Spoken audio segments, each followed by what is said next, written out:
This was a good road, Mr. Hoiga, and don't miss a road. This was a good road, Mr. Hoiga, and the lonely old Zika. I'm like a lonely old Zika. Yes, you say, lonely old Zika.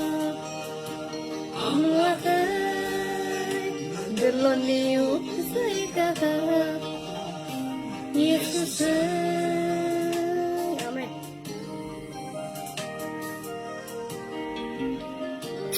Hallelujah.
Hallelujah.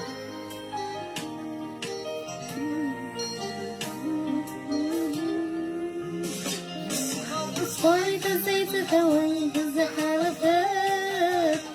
If it's driven off, it's a secret. Who's on the heart that I've been here? Tell me the Lord and the high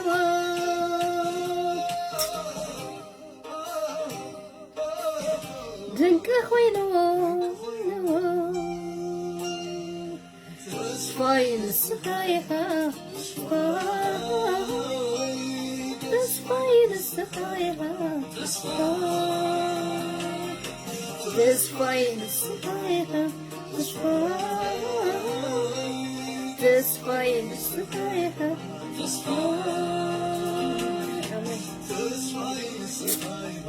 this fine. This way is the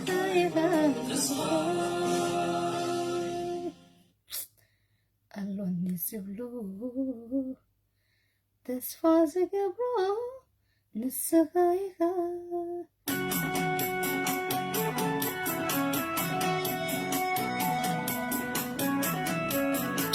Hallelujah. Sumi ይባረክ ጌታ። ሃሌሉያ ተስፋ ለጌታ ስሙ ይባረክ። እግዚአብሔር እሙን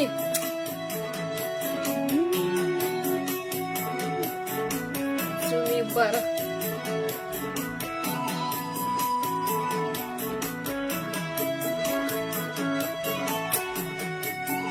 እግዚአብሔር ተስፋ ንትወርሲ ክንደይ ሰናዩ ክንደይ ሰናዩ ክንደይ ሰናዩ ክንደይ ሰናዩ ክንደይ ሰናዩ ኣብ እግዚአብሔር ተስፋ ንትወርሲ ክንደይ ተዕንዩ ክንደይ ተዕንዩ ክንደይ ተዕንዩ ክንደይ ተዕንዩ ክንደይ ተዕንዩ ኣብ እግዚአብሔር ተስፋ ንትወርሲ ወጽቡቕ እዩ ወጽቡቕ እዩ ወጽቡቕ እዩ ኣብ እግዚአብሔር ተስፋ ንትወርሲ ዘተኣማንን እዩ ዘተኣማንን እዩ ዘተኣማንን እዩ ዘተኣማንን እዩ ዘተኣማንን እዩ አሜን።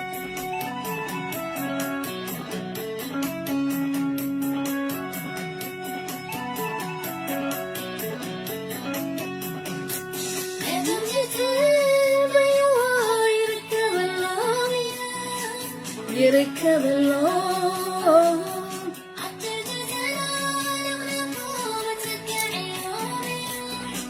መጸግዒዮ መጸግዒዮ መጸግዒዮ መጸግዒዮ መጸግዒዮ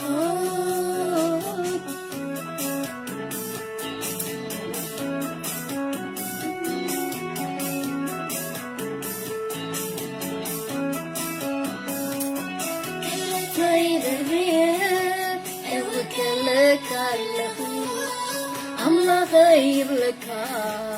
እመነካለሁ ገለተይ ድርብየ እውከለካለሁ አምላክ ይብለካ እመነካለሁ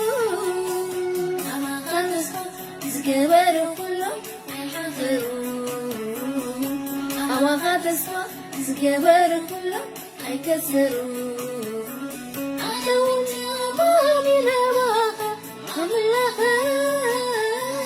أملاك يبلك أنا وأنت أمامي رباك أملاك يبلك آمين.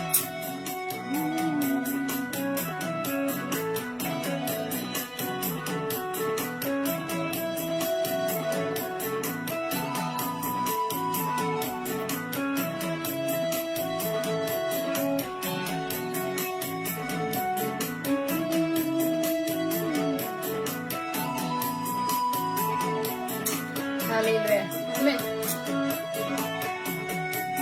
ኣብ እግዚአብሔር ተስፋ ንትወርሲ ክንደይ ሰናዩ ክንደይ ሰናዩ ክንደይ ሰናዩ ክንደይ ሰናዩ ክንደይ ሰናዩ ኣብ እግዚአብሔር ተስፋ ንትወርሲ ክንደይ ጥዑምዩ ክንደይ ጥዑምዩ ክንደይ ተዕንዩ ክንደይ ጥዑምዩ ክንደይ ተዕንዩ ኣብ እግዚአብሔር ተስፋ ንትወርሲ ወጽቡቕ እዩ ወጽቡቕ እዩ ወጽቡቕ እዩ ወጽቡቕ እዩ ወጽቡቕ እዩ ኣብ እግዚአብሔር ተስፋ ምግባርሲ ዘተኣማምን እዩ ዘተኣማምን እዩ ዘተኣማምን እዩ አሜን አሜን አሜን አሜን ሃሌሉያ እሱ ተስፋ ላይ አው ተስፋ ምግባር ዘተኣማምን እዩ ሃሌሉያ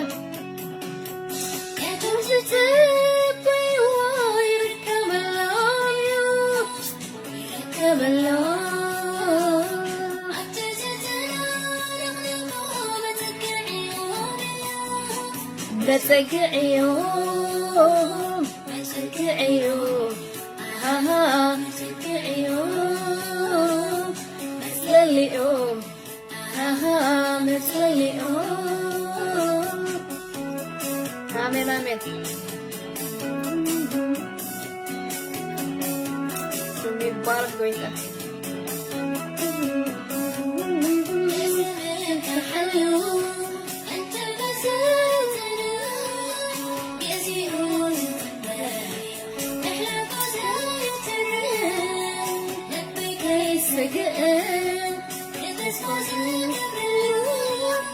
أملاخي ترايو ستأمان اللو أملاخي تسفى أزقبر كله آمين أملاخي تسفى أزقبر كله أيكسرو أنا وانت أمامي نواقع أملاخي لك أنا وانت أمامي نواقع أملاخي لك آمين آمين آمين هاليلويا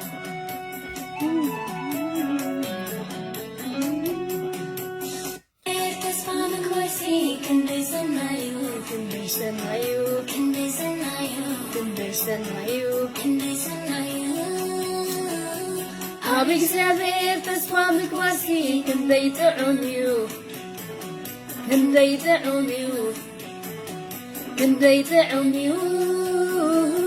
أبيك سافر تسمع مكواسي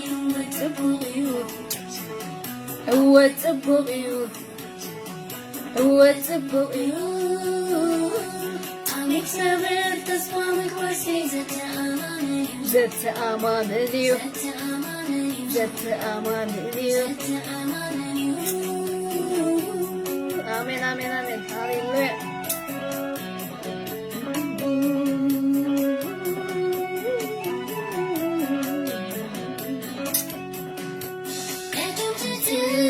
تبيو يركب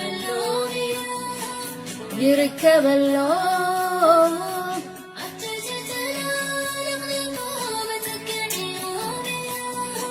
مسك عيون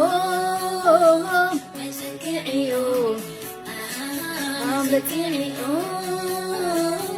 بس ليلي آمين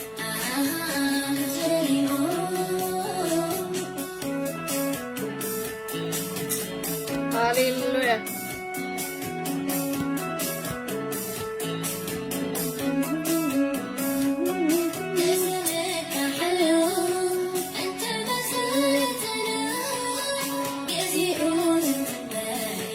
بحلف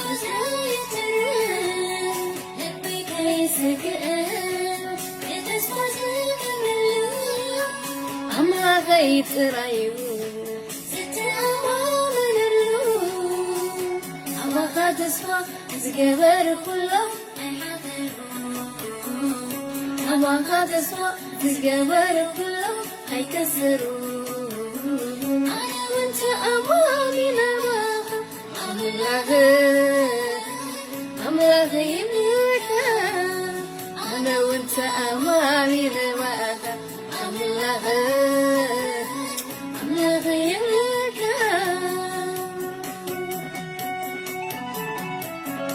آمين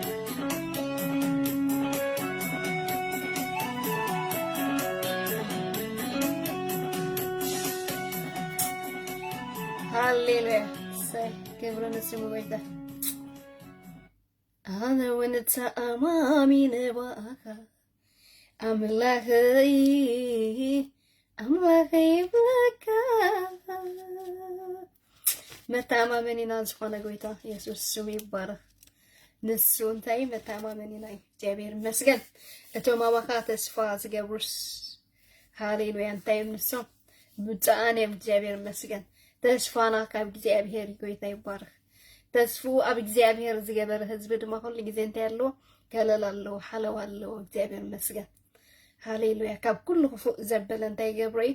ይሕልዋ እግዚአብሔር መስገን ስለዚህ ተስፋና አብ እግዚአብሔር ንግበሮ እግዚአብሔር መስገን አብ እግዚአብሔር ተስፉ ዝገብር ህዝብ ኩሉ ጊዜ እንታይ እንደ አንበበ ይዝኸይድ እንደ ለምለመ ይዝኸይድ ነገራቱ እናተቀየረ ይዝኸይድ ከለሉ አብ እግዚአብሔር ዝገብር ተስፉ አብ እግዚአብሔር ዝገብር ኩሉ ጊዜ እንታይ ያለው እግዚአብሔር መስገን ከለላ አለው እግዚአብሔር መስገን ስለዚህ ተስፋና ኢየሱስ እግዚአብሔር መስገን ኢየሱስ ተስፋና ጌታ ይባረክ ሃሌሉያ ኢየሱስ ክርስቶስ ጌታና መስገን ካሎና ንባረክ ካሎና አታያው አምላክ ተመስገን ስካ ተስፋና ያካሞ ጌታ ተመስገን እግዚአብሔር ስካያው አምላክ ይካ ኢየሱስ ክርስቶስ ጌታ ተስፋና ሐደይ ንሱ ድማ ክርስቶስ መጥዩ እንታይ ገብረና ከወስደና ኢየሱስ ክርስቶስ ጌታ أفتح حداش يرسالم أفتح سماوي يرسالم أفتح نايزل ألم عرفتي زلوا إجابير مسجن نايزل ألم هاليلويا دستا زلوا نايزل ألم تايزلوا حقوس زلوا أو سنتي يلن أو يلن إجابير مسجن يسوع كريستوس قويتي يسوع كريستوس قويتي بخيات يلنا أو إجابير مسجن حزن يلنا أو انتي زلوا زماري أو انتي زلوا حقوس أو انتي زلوا عرفتي إجابير مسجن سلازي تسفانا مني እግዚአብሔር ይጎይታ ይባረክ ጎይታ ኢየሱስ ድማ መጥዮም ታገብረናይ ከወስደናይ እግዚአብሔር መስገን ስለዚህ ተስፋ ለካ ሐወይ ሐፍቴ አጅኻ ኢየሱስ ክርስቶስ ተስፋናይ እግዚአብሔር መስገን እሱ ንቃሉ እንታይ ሁሉ ጊዜ ጎይታ እሙኒ እግዚአብሔር መስገን ነት ዝበሎ እንታይ ዝገብረ እግዚአብሔር መስገን ኢየሱስ ክርስቶስ ጎይታ እግዚአብሔር ሓደራ አይበልዕኒ ክብርን ስሙ ይኹን እግዚአብሔር ታይ ዝገብር አምላኽ ሃሌሉያ ተስፋ ዘለዎ አምላኽ እግዚአብሔር መስገን እግዚአብሔር ይባረክ ስለዚህ ተስፋ አብ እግዚአብሔር ዝገበረ ህዝቢ ኩሉ ጊዜ እንታይ ዕሩፍ እግዚአብሔር መስገን ኢየሱስ ክርስቶስ ጎይታይ ክብርን ስሙ ይኹን ሃሌሉያ ሻሎም ቅዱሳን ከዓዳን መጽኹም እግዚአብሔር ሕያዊ ለመውን ዝብለና አሎ እግዚአብሔር ይባረክ እዚ ቃል ከንብቤ እግዚአብሔር ይመስገን ኢየሱስ ክርስቶስ ጎይታይ ሃሌሉያ ክብርን ስሙ ይኹን ኣብ ሉቃስ ምዕራፍ 18 ፍቅዲ 38 ከምዚ ይብል እግዚአብሔር ይመስገን ሉቃስ 18 38 ኢየሱስ ኣብ ያሪኮ ሓደ ዕውር ከም ዘሕወየ ኢሉ ኢየሱስ ኣብ ያሪኮ እንታይ ገይሩ ኢሉ ሓደ ዕውር ከም ዘሕወየ ኢየሱስ ክርስቶስ ጎይታይ እግዚአብሔር እንታይ ዝሕዊ እግዚአብሔር እንታይ ዝዝንን እግዚአብሔር እንታይ ዘጸናኒ እግዚአብሔር ይመስገን ኢየሱስ ክርስቶስ ጎይታይ እግዚአብሔር ናይ ስጋን ናይ ነፍስን ዕሮት እንታይ ዝገብር ዝፍውስ አምላኽ ንክልቲው ዝኸውን ፈውሲ ዘለዎ እግዚአብሔር ይመስገን ስጋና ዝኸውንን ንመንፈስና ዝኸውንን ማለት እግዚአብሔር ይመስገን ኢየሱስ ክርስቶስ ጎይታይ ንሓደ ዕውር ተገብር ብኡ ሓልፍ ከሎ ቢያሪኮ ሃሌሉያ ይሕይዎ እግዚአብሔር ይመስገን ኢየሱስ ወዲ ዳዊት አሎ ሕጂውን ሕያዊ ንሱ ኢየሱስ ናዝራዊ ሕያዊ ንዑ ጥራይ እንታይ ንግበሮ ንፀዋዕዮ ንዑ ጥራይ እንታይ ንግበሮ ንወከሎ ኣብ ጥራይ ተስፋና ይኹን እግዚአብሔር ይመስገን ኢየሱስ ክርስቶስ ጎይታይ አጅኹም ሕዋት እግዚአብሔር እሙኒ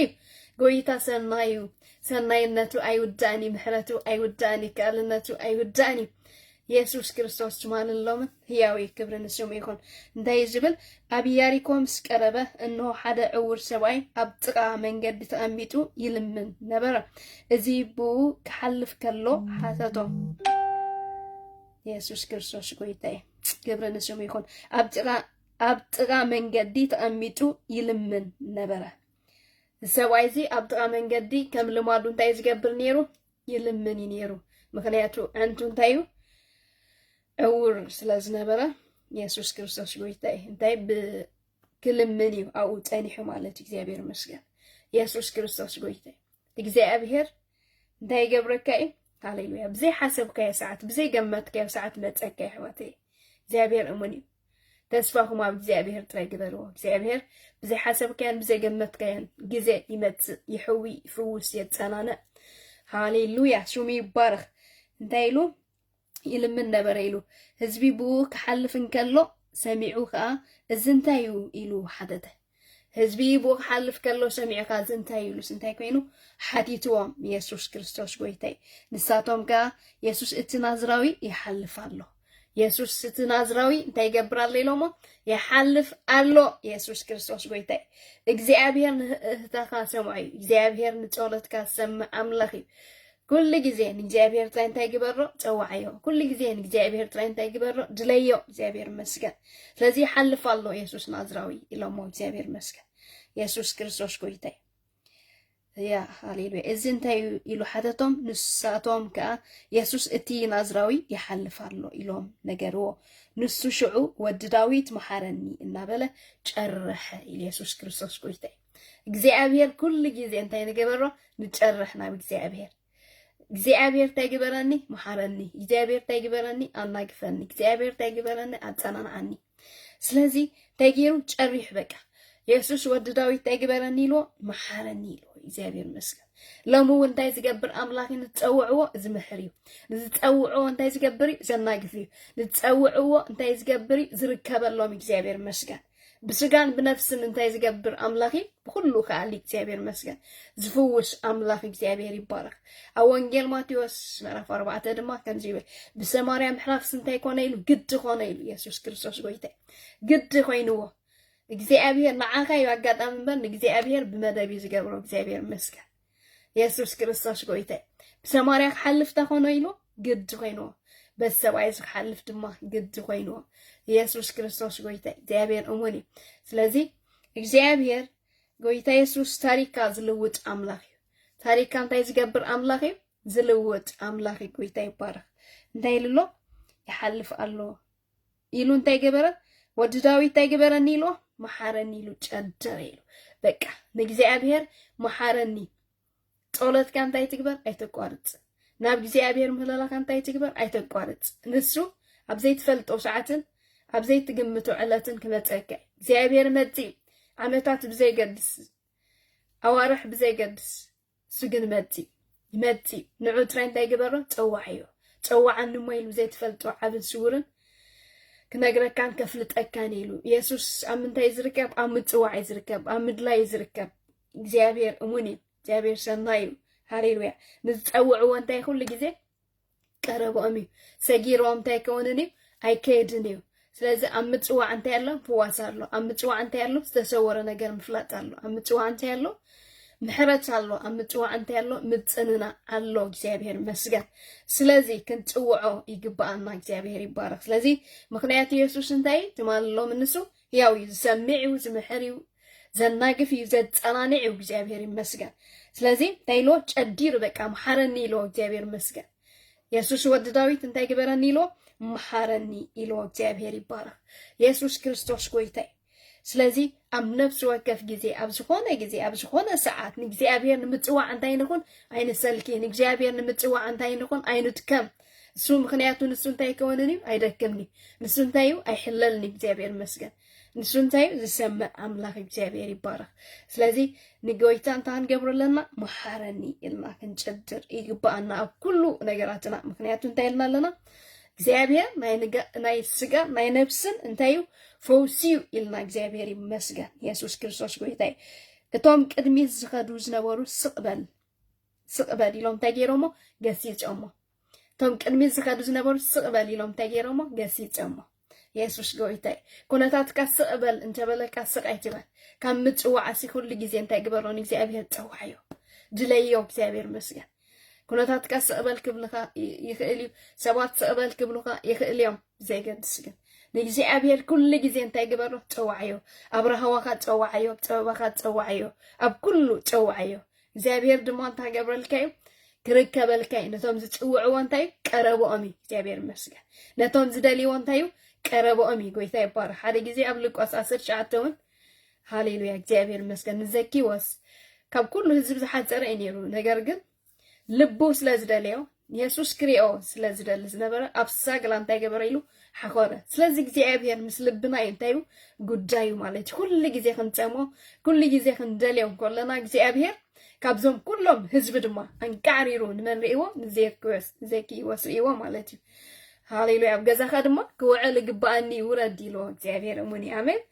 ኢየሱስ ኩሉ ግዜ ሃሌሉያ ነዞም ዝደልይዎን ጽውዕዎን እንታይ ገብረሎም ይርከበሎም እዩ ስለዚህ ንግዚአብሔር ንምጽዋዕ እንታይ ንኹን ኣይንትሓለል ኣይንድከም ኩሉ ግዜ ንፀዋዕዮ እግዚአብሔር ድማ ሓደ መዓልቲ ክመፀካ እዩ ሓደ መዓልቲ ድማ እንታይ ገብረካ ክበፅሓካ እግዚአብሔር መስገን ስለዚ ሰብኣይ ዝኻ ስቕበል እናበልዎ እንታይ ገይሩ ግን ኢየሱስ ወዲ ዳዊት ኢሉስ መሓረኒ ኢሉ እንታይ ገበረ ኢሉ ጨደረ ኢሉ ኢየሱስ ክርስቶስ ጎይታይ ስለዚ ክትጭድር ኣለካ ኢየሱስ ክርስቶስ ጎይታይ ክሳብ ነገራትካ ዝስማዕ ክሳብ ጉዳያትካ ዝተዓራረ ንእግዚአብሔር ንምጽዋዕ ኣይትሰልኪ ንእግዚአብሔር ንምድላይ ኣይትሰልኪ ኢየሱስ ክርስቶስ ጎይታይ እግዚአብሔር እሙን እዩ ስለዚህ ነቶም ዝጽውዕዎ ንሱ እንታይ ይርከበሎም እግዚአብሔር መስገን ስኢሉ እንታይ ይገብርኒ ኣይሓልፍኒ ኢየሱስ ጎይታይ ኣጆኻ ሓወይ ሓፍተይ ብዝተፈላለየ ትሓልፍ ዘለካ ንእግዚአብሔር ፀዋዕዮ ንሱ ኣሎ ንሱ ዝፍውስ እዩ ንሱ ዘጸናንዕ እዩ ንሱ ዘጥዕ እዩ ንሱ ዘናግፍ እግዚአብሔር መስገን ታሪክ ዝቕይር እግዚአብሔር ህያው እዩ እግዚአብሔር ንሱ እንታይ ሓቂ በቃ ሓቀኛ ፍራዲ ጻድቅ ዝሰምዕ ድማ እግዚአብሔር መስገን ስለዚህ ኣብ ዝኾነ ኩነታት ሓሉ ኢየሱስ ወዲ ዳዊት መሐረኒ ኢልካ እንታይ ግበር ጨድር ሃሌሉያ ፀዋዓዮ እግዚአብሔር ይመስገን ኢየሱስ ክርስቶስ ጎይታይ ምክንያቱ ቃል አምላክ ትማንሎ ምንሱ እንታይ ህያዊ ዘዓይ ዘስልጥ ዘናግፍ ዘጻናኒ እግዚአብሔር ይመስገን ህያዊ በቃ ጥራይ እመን ነው እግዚአብሔር ይመስገን ኢየሱስ ክርስቶስ ጎይታይ እንታይሉን ሽዑ ገሲ ጫማን ሶም ንሱ ግን እንታይ ገበረን ስቅ አይበለን ጎይታይ ይባረክ ሃሌሉያ ንሱ ግና ወዲ ዳዊት መሐረኒ እናበለ አበርቲዑ ጨርሕ እንደገና ግዳ ወሲኹሉ እግዚአብሔር ይመስገን ወዲ ዳዊት መሐረኒ ኢሉ ጨሪሕ መሊሱ ወሲኹሉ እግዚአብሔር ይመስገን ስለዚህ እግዚአብሔር ክሳብ ዝበጽሐካ ጨርሕ እግዚአብሔር ክሳብ ዝመጸካ ጸውዕ እግዚአብሔር ይመስገን ስቅ አይትበል ጎይታይ ይባረክ እግዚአብሔር ርድአን ንበሎ እግዚአብሔር አናግፈን ንበሎ እግዚአብሔር ብጽሐኒ በሎ ንሱ ናይ ነፍስና ናይ ስጋናን ፈውሲ ኣለዎ ንልብና ፈውሲ ኣለዎ እግዚአብሔር ይመስገን እግዚአብሔር ተጸዊዕካ ይወስቕ ኢሉ ይሓልፍኒ ሸለል ኢሉ ይሓልፍኒ እግዚአብሔር ይመስገን መሪሱ እንታይ ገይሩ ጨሪሑ መሪሱ እንታይ ገይሩ ጸዊዑ ዝጋጣሚ ዝስ በቃ ክሓልፈኒ የብሉን ኢሉ እግዚአብሔር ይመስገን ኢየሱስ ጎይታይ ገብርና አምላክ ይኹን ሃሌሉያ ኢየሱስ ካ ደው ኢሉ ናብኡ ከምጽኦ አዘዘ ኢየሱስ እንታይ ኢሉ ሽዑ ደው ኢሉ በቃ ከምጽኦ እንታይ ገይሩ አዚዝዎም ነቶም ህዝቢ አይገርምን ስለዚህ ኾሚ ጎይታና ፀዋዓዮ ጥራይ ኣብ ምጽዋዕ እንታይ ዝርከብ ጎይታ ኣብ ምጽዋዕ እንታይ ከውኒ ሃሌሉያ ደው ብለልካ ይመጽ እግዚአብሔር ይመስገን ርከበልካ ጎይታ ይባረክ ንልብካ ሃሌሉያ ክፍውስ ዝኽእል ንስጋካ ክፍውስ ዝኽእል ንኩሉ ነገራትካ ፈውሲ ዘሎ እግዚአብሔር ጥራይ እግዚአብሔር ይመስገን ንኩሉ ነገራትካ ክበጽሐካ ዝኽእል እግዚአብሔር ጥራይ ጎይታ ይባረክ ሽዑ እንታይ ኢሎም ኣምጽዎ ኢሎም ጎይታ ይባረክ ሰብኣይ እዚ ኣውር ነይሩ ጎይታ ይባረክ ሽዑ መዓልቲ ግን እግዚአብሔር ክበጽሖ ከሎ ንርኢ ንነገራቱ ይሰምዕን ሰባት ኣይሰምዕን ጨሪሕ በቃ ወዲ ዳዊት እንታይ ገበረኒ ኢሉ መሐረኒ ኢሉ በቃ እግዚአብሔር ይመስገን ኣምጽዎ ክብሎም ከሎካ ንርኢ እግዚአብሔር ንምጽዋዕ እንታይ ንኹን ኣይንሰልኪ ንእግዚአብሔር ንምልማ እንታይ ንኹን ኣይንድከም ሃሌሉያ ንሱ ኣይደክምኒ ንሱ ዝሰምዕ ኣምላኽ እዩ ንሱ ዝምልስ ኣምላኽ እዩ እግዚአብሔር ይመስገን ኢየሱስ ክርስቶስ ጎይታይ ስለዚ ንእግዚአብሔር እንታይ ግበሮ ኩሉ ግዜ ፀዋዕዮ ንእግዚአብሔር እንታይ ግበሮ ኩሉ ግዜ ድለዮ ንእግዚአብሔር እንታይ ግበሮ ኩሉ ግዜ ሃሌሉያ ተረከበለ ይበሎ እግዚአብሔር ይመስገን ንሱ ዝምልስ ዘጸናንዕን ዝፍውስን እዩ እግዚአብሔር ይመስገን ጎይታ ይባረክ ሃሌሉያ ድምጽኻስ ንኢየሱስ እንታይ ገብረይ ደው የብለይ ድምጽኻስ ንእግዚአብሔር እንታይ ገብረይ ሃሌሉያ የምጽወይ ድምጽኻስ ንእግዚአብሔር እንታይ ገብረይ ይትንክፈይ ጎይታ ይባረክ ካብ ልቢ ዝኾነ ምጽዋዕ ንእግዚአብሔር እንታይ ገብረይ ሃሌሉያ ትንክፈይ እግዚአብሔር ይመስገን በእምነት ዝኾነ ምጽዋዕ ጎይታ ይባረክ ፍውስ በእምነት ዝኾነ ምጽዋዕ እንታይ ገብር ይበልጽሕ እግዚአብሔር ይመስገን ኢየሱስ ክርስቶስ ጎይታይ አሚንና ብልብና ንእግዚአብሔር እንታይ ንግበሮ ንጸበዮ አሚንና ብልብና ንእግዚአብሔር እንታይ ንግበሮ ንድለዮ አሚንና ብልብና ንእግዚአብሔር ንጸዋዕዮ እግዚአብሔር ይመስገን ዕረት ዘበለ ዝወቅዕ አምላኽ እዩ ዝኽልለካ ዘበለ ዝወቅዕ አምላኽ እዩ ጸልማት ዘበለ ሃሌሉያ ዘልዕል ዝቕንጥጥ አምላኽ እዩ እግዚአብሔር ይመስገን ኢየሱስ ክርስቶስ ጎይታይ ስሙ ይባረክ ንሱ ይርኢ እዩ ኢየሱስ ጎይታይ ሃሌሉያ ዋው ክብሪ ንስሙ ይኹን ናብኡ ምስ ቀረበ ድማ ኢየሱስ እንታይ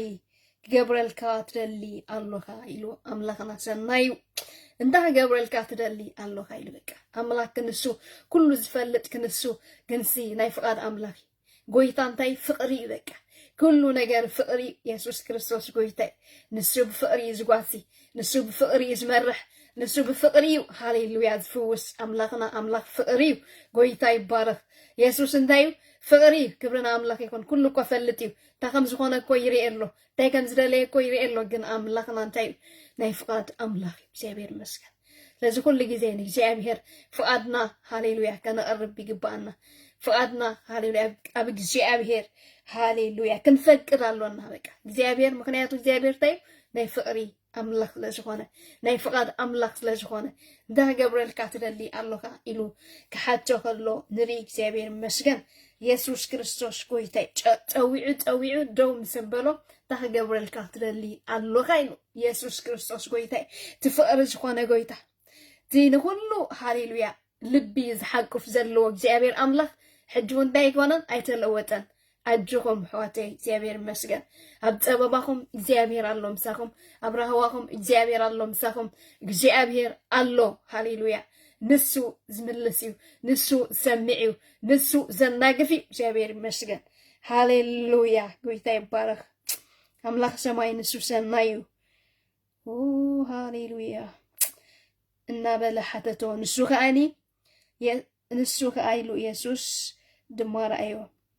ጎይታ ይሉ ኢየሱስ ክርስቶስ ጎይታ ንሱ ከአ ጎይታ አንተይ ክሪ ይበሎ ጎይታ አንተይ ክሪ ይበሎ እግዚአብሔር ይመስገን ምክንያቱ عين مرأي زد لي وفت جزيتي زابير مسكن زد لخايون እግዚአብሔር حتتو بات زد لخاي دما كركبلكاي متحن لي خاد ليخا حتتو زابير كركبلكاي فوس لي خاد ليخا زابير كركبلكاي ነገራት لي خاد ليخا زابير كركبلكاي ካብ ልቢ ጥራይ ይኹን በእምነት ጥራይ ይኹን እግዚአብሔር መስገን እግዚአብሔር ንምጽዋዕ ግንታይ ትኹን አይትድከም እግዚአብሔር ንምጽዋዕ ግንታይ ትኹን አይትተሐለል ኢየሱስ ክርስቶስ ጎይታ ንሱ አይደከመን እግዚአብሔር ሕያዊ ኩሉ ጊዜ እግዚአብሔር መስገን ንሱ አይደክምኒ አይአርግኒ ዓመታቱ ድማ አይወዳእኒ ዘልዓለማዊ አምላክ ተባሂሉ ድማ ይጽዋዕ ኢየሱስ ክርስቶስ ጎይታ እግዚአብሔር ዘልዓለማዊ አምላክ አይአርግን መዓልታቱ ድማ አይበልኒ እግዚአብሔር መስገን ኩሉ ጊዜ ሐድሽ ኩሉ ጊዜ ሕያው ኩሉ ጊዜ ሰማዕ እግዚአብሔር መስገን ኩሉ ጊዜ ማለት እግዚአብሔር ይባረክ ኢየሱስ ክርስቶስ ጎይታ ጎይታ እንተይ ክሪ ይበሎ ኢየሱስ ድማ ረአ እምነትካ እዩ ዝሕውየካ በሎ ኢየሱስ ድማ እንታይ ግበር ኢሎ ረአ እምነትካ እዩ ዝሕውየካ ገርም ግብርና አምላክ ይኹን ሃሌሉያ እምነት ሕዊ ብሩካት እምነት የድሕን እግዚአብሔር መስገን እምነት ነት ዘየለ ነገር ሕያው ዝገብር በእምነት ኩሉ ነገር ይስራሕ ዋተይ ፎርሲ ካብ እምነት ሃሌሉያ ምድሓን ካብ እምነት ኢየሱስ ክርስቶስ ጎይታ ነገራት ንምቕባል ካብ እምነት ንምስጋር በእምነት እንተኣመንካ ኩሉ ነገር ይኸውን ይከኣልን እግዚአብሔር መስገን ክንድፍራ አድሪ እምነትኮ ጀላትኩምሲ ነዝኸራን እዚ ተናኢልካ ጥሓል እንተበልኩም ወይ ጥሕል ኢሉ እግዚአብሔር መስገን ስለዚ እንታይ ኢልዎ ክብርና አምላክ ይኹን ጎይታ ሰናይ ሃሌሉያ ረአይልዎ እምነትካ ዝሕወየትካ በሎ ኢየሱስ ክርስቶስ ጎይታ ይረአ እምነትካ ዝሕወየትካ ንእግዚአብሔር ኢሉ ኣብ ሓደ ጽሑፍ ካብ ዕብራውያን ብዘይ እምነት ከተስምሮ ኣይትኽእሉን ኢኹም ኢሉ አይገርምን ንእግዚአብሔር ብዘይ እምነት ከተስምሮ ኣይትኽእሉን ኢኹም እንታይ ኢልዎ ነዚ እምነትካ ዝሕወየትካ ካብ ልቢ ዝኾነ ምእማን ካብ ልቢ ዝኾነ ምርኣይ እንታይ ገብር ይሕውን የድሕንን ፍውስን የጸናንዕን የሳግርን ማለት እግዚአብሔር መስገን ስለዚ ካብ ልብና ዝደለናላ መዓልቲ እግዚአብሔር በጽሐና በቲ ዝደለናያ ብኩሉ እንታይ ይኸውን ይርከበልና ስጋናን ነብስናን ዝኸውን እግዚአብሔር እንታይ ይገብር ይረድአና ማለት እዩ እግዚአብሔር መስገን ኢየሱስ ክርስቶስ ጎይታ ምክንያቱ ሓደ ቃል ኣሎ ጎይታ ዝተዘረበ ኣብ ማቴዎስ ኩሉ ጊዜ ድማ ኢሉ ክሳብ መወዳእታ ዓለም ምሳኻትኩም እየ ኢሉ አይገርምን ክሳብ መወዳእታ ዓለም እንታይ ምሳኻትኩም እየ ኢሉ እግዚአብሔር መስገን እግዚአብሔር ክሳብቲ መወዳእታ ዓለም ዝዓለም እዚኣ ክሳብ ትሓልፍ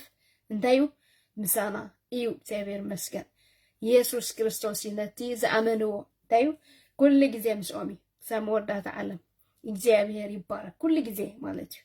እግዚአብሔር ይባረክ ስለዚ ጎይታ ኩሉ ጊዜ እንታይ እዩ ምሳና እዩ ነዘን ፀውዕዎ ድማ እንታይ እዩ ቀረቦም እዩ ነቶም ዝደልይዎ ድማ እንታይ እዩ ትርከበሎም እዩ ስለዚ እንታይ ኢልዎ ኣሎ ነዚ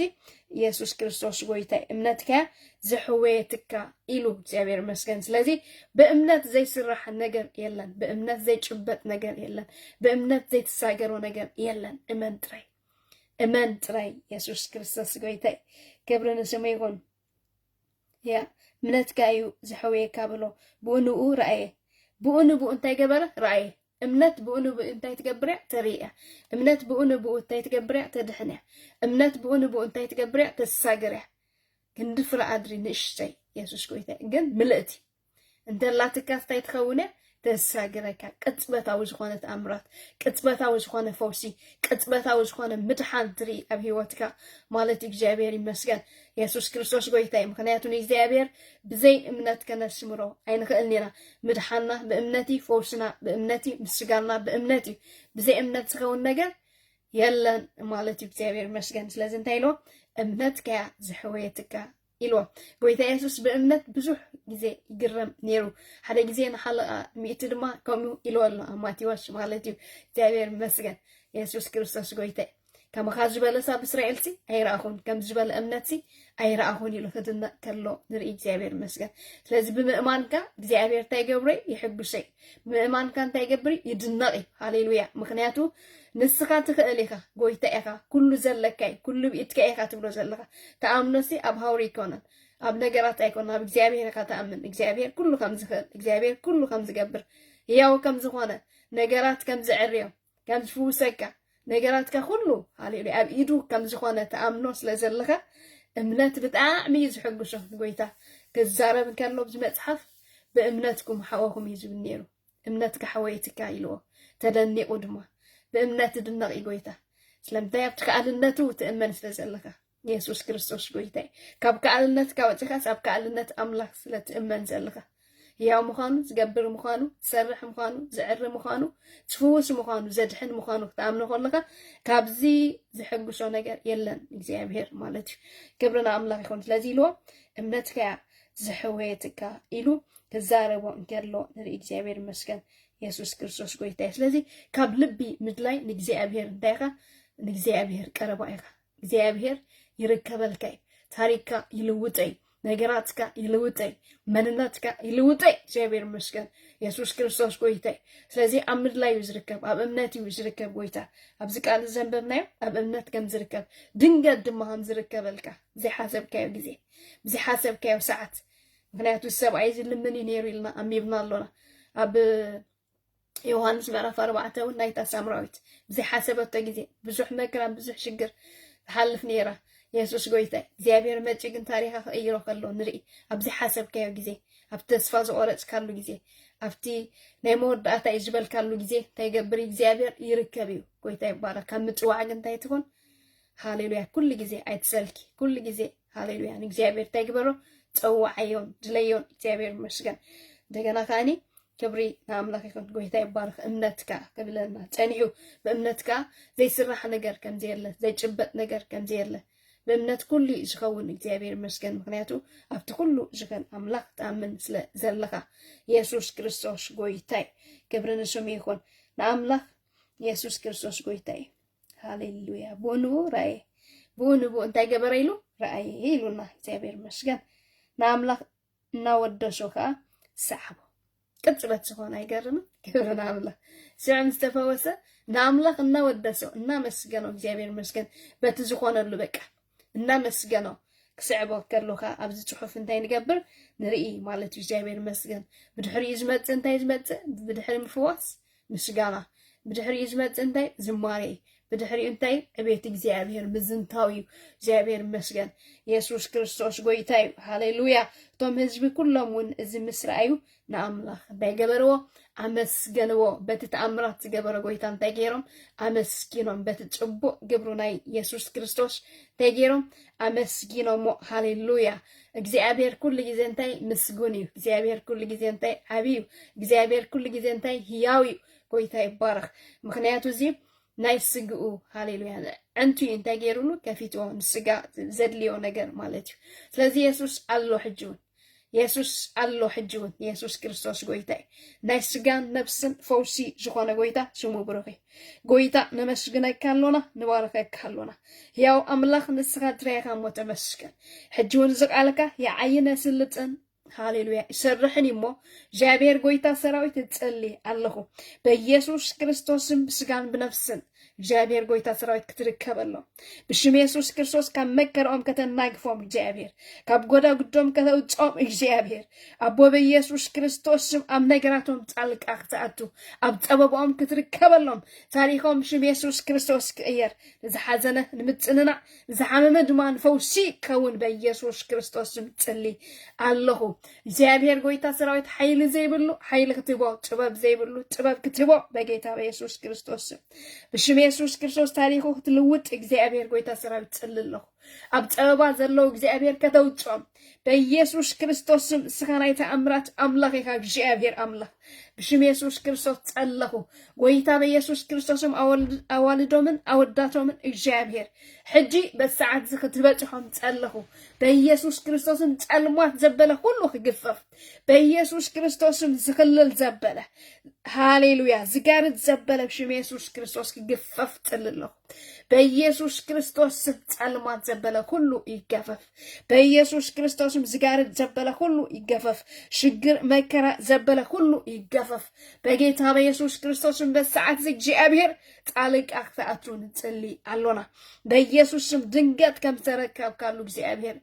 በኢየሱስ ክርስቶስ ሕጅውን ድንገት ክትርከበሎም እግዚአብሔር ሃሌሉያ በኢየሱስ ክርስቶስ እግዚአብሔር ድንገት ክትፍውሶም ድንገት ክትበጽሖም እግዚአብሔር ድንገት በኢየሱስ ክርስቶስ ታሪኾም ክትልውጥ እግዚአብሔር ጎይታ ሰራዊት ጸለኹ